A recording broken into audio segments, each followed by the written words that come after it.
Košarkaši Baskonije ostali su u kombinaciji za plasman u doigravanje Evrolige zahvaljujući partiji sezone Vanje Marinkovića koji je u pobjedi Baskijaca nad Fenerbahčeom 92:69 doprineo sa 35 poena.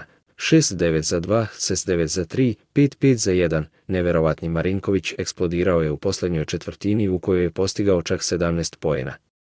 Taj deo meča domaći su odigrali furiozno, o čemu najbolje svedoči i sam rezultat u tih posljednjih 10 minuta. 32:11 bila je to bez dileme najbolja partija bivšeg asa Partizana ove sezone i moguće najbolja u evroligaškoj karijeri kojom je na sreću Baskonije doneo svom timu nadu u srećan epilog evroligaške trke ka doigravanju i na nesreću Partizana odložio konačno slavlje crno-belih. Baskonija je sada poravnata sa Žalgirisom na 8. poziciji sa skorom 17:15. Pobedu više ima Partizan pred preostala 2 kola u kojima će crno-belima biti potrebna samo jedna pobjeda za ostvarenje cilja.